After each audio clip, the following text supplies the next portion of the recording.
అక్కడ పేరు సందీప్ మాది నల్గొండ. నేను ప్రజెంట్ కాంపిటేటివ్గా ప్రిపేర్ అవుతున్నాను. 2022లో నేను రాశానండి. అయితే నాకు లాంగ్ జంప్ పోయిందనమాట. లాంగ్ జంప్ అయినా 4 మీటర్స్ పడ్డది. పోలని చెప్పేసి అన్నారనమాట. సర్లేక మనకు ఛాన్స్ లేదామని చెప్పేసి నేను లైట్ తీసుకొని ప్రైవేట్ జాబ్స్లో జాయిన్ అయిపోయినాను. అయితే 2023లో ఈవెంట్స్ అయ్యాను మార్చ్లో. నేను 2024లో ఈవెంట్స్ అయిపోయాను అనమాట. 2022లో నోటిఫికేషన్ వచ్చింది. ఆ టైంలో 23లో ఈవెంట్స్ అయితే ఈవెంట్స్ రాలేదని చెప్పేసి ప్రైవేట్ జాబ్ జాయిన్ అయిపోయారు 2023లో. అప్పటి నుంచి జాబ్ చేసుకుంటూనే ఉన్నాను. ప్రైవేట్ జాబ్ చేస్తూనే అయితే కాంగ్రెస్ గవర్నమెంట్ మేనిఫెస్టో పెట్టిన ప్రకారం 2 లక్షల ఉద్యోగాలు ఇస్తాము, మేము వచ్చిన 1 సంవత్సరానికి ఇస్తాము అని చెప్పేసి. అంటే ఇంతకుముందు చదివాం కదా, అదొక గవర్నమెంట్ జాబ్ ప్రిపేర్ అయ్యేటోళ్ళకి ఒక పిచ్చి ఉంటుంది అనమాట.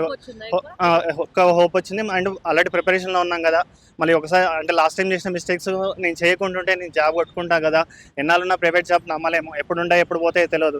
సరే గవర్నమెంట్ జాబ్ అంటే ఒక ఎక్స్పెక్ట్ ఉంటుంది అండ్ సెక్యూరిటీ ఉంటుందని దీంట్లోకి వచ్చాను అనమాట. అయితే 2023 డిసెంబర్ 7th వచ్చినాక వాళ్ళు పెట్టిన ప్రకారం మేము వాళ్ళ ఇంతమందికి 32 ఇచ్చిండే టీఆర్ఎస్ గవర్నమెంట్. మేము దాన్ని 2 years ఎక్స్టెండ్ చేస్తున్నాము, 34 అని చెప్పేసి అన్నాడు అనమాట. సర్లే నాకు 30 ఉంది కదా, ఇంకా నోటిఫికేషన్ ఇచ్చాక కూడా ఇంకా 4 years కైనా వస్తుందేమో నేను అనుకున్నాను అనమాట. అనే టైంకనే 2024 సెప్టెంబర్లో ఏమన్నారంటే ప్రతిదీ జాబ్ క్యాలెండర్ ఇస్తాము అని చెప్పేసి డేట్తో సహా అనౌన్స్మెంట్ చేశారనమాట. అనౌన్స్మెంట్ చేస్తే 2025 ఏప్రిల్లో డిపార్ట్మెంట్ ఉందని చెప్పేసి అన్నారనమాట. సరే అని చెప్పేసి నేను ఎప్పుడైతే అనౌన్స్మెంట్ చేశారో 2024 సెప్టెంబర్లో నేను ఇందులోకి దిగాను అనమాట, ప్రైవేట్ జాబ్ అనేసి. సర్లే ఫుల్ టైం ఉంటేనే వస్తుంది, పార్ట్ టైంగా అది చేస్తూ ఇది చేస్తున్నా కుదరడం అవ్వదు, లేదంటే 1 మార్క్ 2 మార్క్తో పోతే ఆ పెయిన్ ఎట్లా ఉంటుందో తెలుసు అనమాట, చూసుకొని ఉన్నాం కాబట్టి. సరే ఫుల్ టైం దీనికే స్పెండ్ చేద్దామని వచ్చాను మ్యామ్. 2024 సెప్టెంబర్ నుంచి నేను స్టడీలో జాయిన్ అయ్యాను, ఇన్స్టిట్యూట్లో జాయిన్ అయ్యాను. కోచింగ్ ఆల్రెడీ తీసుకున్నాను. అయినా సర్లే అంటే కాంపిటీషన్ ఎక్కువ ఉంటుంది, మనం మంచిగా చదువుకోవాలి అని చెప్పేసి 24 సెప్టెంబర్ నుంచి నేను కోచింగ్లో జాయిన్ అవ్వడం. సండే ఐఏసీ ఇన్స్టిట్యూట్లో మార్క్ టెస్ట్ పెడితే అటెండ్ అవ్వడం, ఫంక్షన్స్ ఉన్నా వెళ్ళకుండా ఉండడం, ఫ్రెండ్స్ పిలిచిన పార్టీలు పిలిచకుండా వెళ్ళకుండా ఉన్నాం మేము. సరే 24 ఏప్రిల్ అంత ఫోకస్ చేసాను, ఫలితం లేకుండా పోతుంది. 25 ఏప్రిల్లో జాబ్ క్యాలెండర్ అన్నాడు, అది ఇవ్వలేదు. సరే 31 జీవో ఉంది కదా, ఏజ్ ఉంది కదా అనుకున్నాను. 34 36 ఇచ్చాడు అనమాట. ఆ జీవో ఇప్పటి వరకు 2026 ఫిబ్రవరికి ఉందన్నమాట. అదే అప్పటి వరకు ఎక్స్పైర్ అయిపోయింది. సో సర్లే మళ్ళీ ఇంకేమైనా జీవోస్ రావచ్చు, అదే ఛాన్స్ ఇస్తలేమో అనుకున్నాను. బట్ ఏమైందంటే మ్యామ్, మళ్ళీ 87 జీవో మేలో తీసుకొచ్చాడు అనమాట. 34 ఉన్న జీవోని 34 ఏజ్ ఉన్న దాన్ని 32 దించాడు అనమాట. నేను ఇందులో దిగినప్పుడు నా ఏజ్ 30. ఇప్పుడు నాకు 32 years 25 days ఎక్స్ట్రా అనమాట. 25 days ఎక్స్ట్రా తోటి నాకు ఒకవేళ ఇన్ కేస్ నాకు జాబ్ వస్తే 25 years సర్వీస్ ఉంటుంది. 25 daysతో 25 years సర్వీస్ కోల్పోతున్నాను. నీకోసం మీరు ఇచ్చిన హామీనే, జాబ్లు ఇస్తాను, నోటిఫికేషన్ ఇస్తాను, జాబ్ క్యాలెండర్ అన్నారు, మీరు ఇవ్వకుంటున్నా ఏజ్ ఇవ్వకుంటున్నా మేము వేరే దారి చూసుకునే వాళ్ళం. మీరు 34 అన్నారు, నాకు ఏజ్ వస్తుందని ప్రిపేర్ ఇంట్లో వాళ్ళు వద్దు అని చెప్పారు.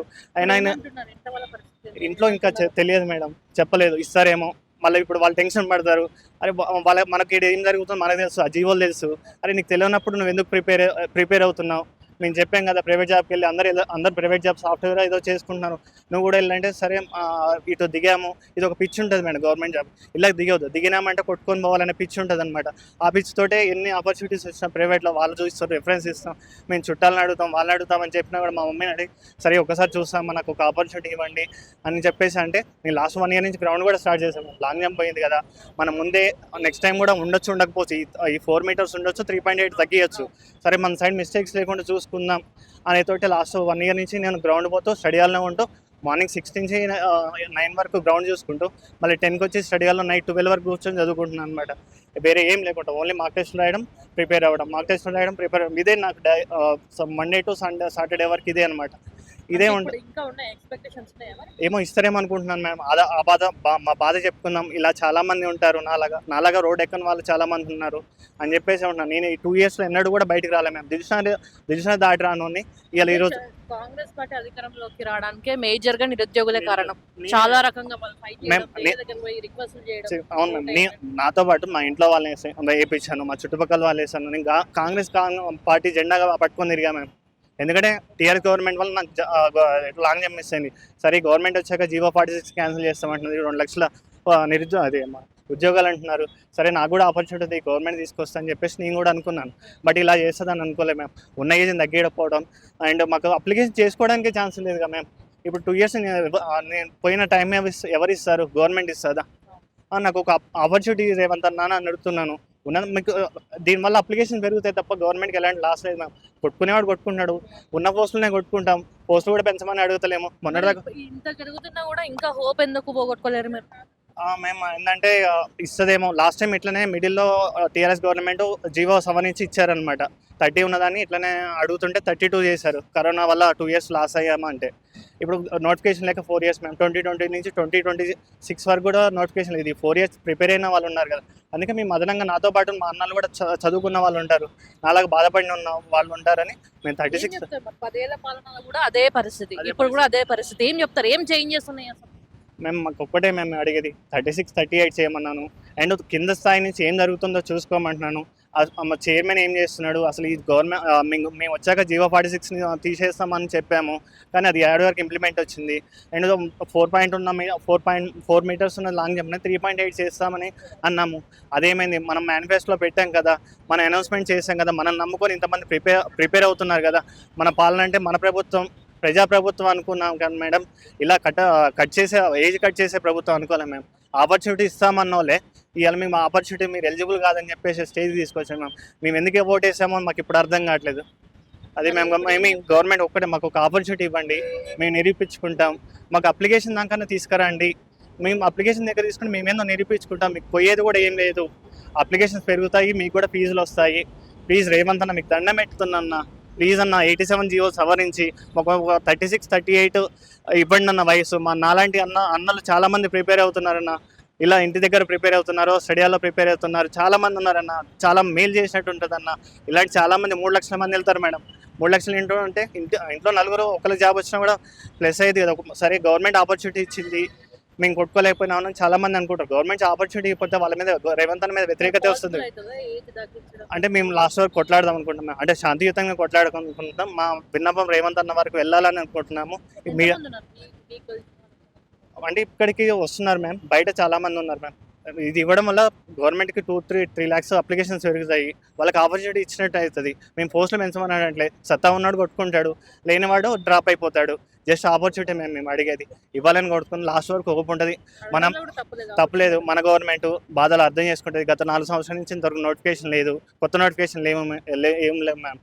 2020 నుంచి కేసీఆర్ సర్కార్ ఇచ్చిన రేవంత్ అన్న ఫిల్ చేస్తున్నాడు. కొత్త వాళ్ళకి ఆపర్చునిటీ వస్తుందేమో అని మేము తిరుగుతున్నాము. సరే వెళ్ళిపోయేటోళ్ళు వెళ్ళిపోయినారు. ఇప్పుడు first notification madam, Congress government వచ్చినాక ఫస్ట్ అదిలోనే మమ్మల్ని ఆపేస్తుంటే ఇక మేము ప్రిపేర్ అవ్వడం ఎందుకు? నన్ను చూసి ఇంకొంతమంది ప్రిపేర్ అయ్యేటోళ్ళు వాళ్ళు కూడా ఉంటారు. సరే అన్నదే ఇట్లా ప్రిపేర్ అయ్యింది, మేము ప్రిపేర్ అవ్వడం అవసరం అని చెప్పేసి వాళ్ళు కూడా హోప్ కోల్పోతారు కదా మేము. నన్ను చూసి వచ్చిన వాళ్ళు ఉంటారు, స్టడీలో నేను కూర్చునే చూస్తుంటారు, నన్ను వచ్చి అడుగుతుంటారు డౌట్ లేదని, ఏం చదవాలని ప్రిపేర్ అవుతారు. అరే అన్నది ఇట్లా అవుతుందంటే మా పరిస్థితి ఏందని చెప్పేసి నా అనుకున్న వాళ్ళు నా తర్వాత ప్రిపరేషన్ స్టార్ట్ చేసినాం, వాళ్ళకి హోప్ పోతుంది, గవర్నమెంట్ మీద నమ్మకం కూడా పోతుంది కదా మేము. ఇలా చేయడం కరెక్ట్ కాదు రేవంత్ అన్న, ప్లీజ్ అన్న మాకు ఒక ఆపర్చునిటీ ఇవ్వన్నా. మేము అడిగేది అంతే మ్యామ్, గవర్నమెంట్ ఇస్తుందని అనుకునే మేము వస్తున్నాము. బట్ మాకు ఛాన్స్ ఉంది అప్లికేషన్స్ వరకు. అప్లికేషన్ August 19th నుంచి September 9th వరకు ఉంది మ్యామ్. ఈ లోపు ఇస్తే జీవో సవరించడం మ్యామ్. 87 జీవోని సవరించి జస్ట్ మేము అడిగే ఒక 4 years అని పెంచమని అడుగుతాం. దానివల్ల పోయేది కూడా ఏం లేదు, మేము పోస్టులు పెంచమని కూడా ధర్నాలు చేయట్లేము. సో దీనివల్ల పాజిటివ్ అవుతుంది తప్ప గవర్నమెంట్కి ఎలాంటి ఇవ్వకపోవడం వల్ల నెగిటివ్ అవుతుంది. నెక్స్ట్ 5 years అంటున్నాడు ఆయన, సీఎం అన్నాడు, సపోర్ట్ చేస్తాం మాకు ఆపర్చునిటీ ఇస్తే. సో ఇదన్నా మేము చెప్పాల్సింది. Thank you.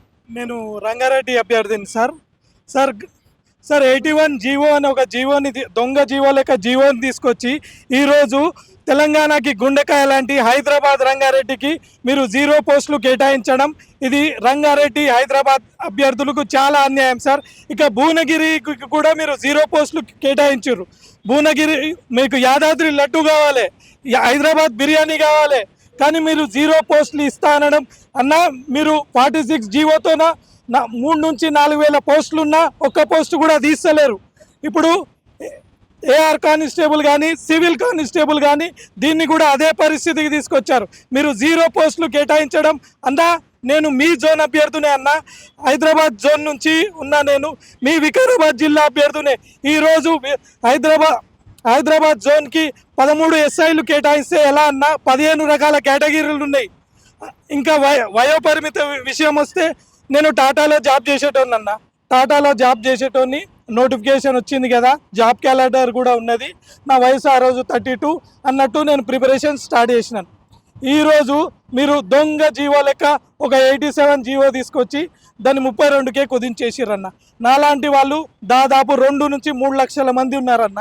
ఎలా అవుతుందన్న ఈరోజు 32? మేము అందరూ మినిస్టర్లను ఎమ్మెల్యేలను కలిసి రిక్వెస్ట్ చేస్తూనే ఉన్నాం. అందరూ సానుకూలంగానే స్పందిస్తున్నారు, కానీ మాకు జీవో మాత్రం రిలీజ్ కావట్లేదు. దయచేసి రేవంత్ రెడ్డి అన్న, మీ జిల్లా అభ్యర్థినన్నా దయచేసి మీకు వేడుకుంటున్నా అన్న, మాకు ఏజ్ పెంచి మా హైదరాబాద్, రంగారెడ్డి, భువనగిరి అభ్యర్థులకు పోస్టు కల్పించాల్సిందిగా మా మనవి అన్న. Thank you so much.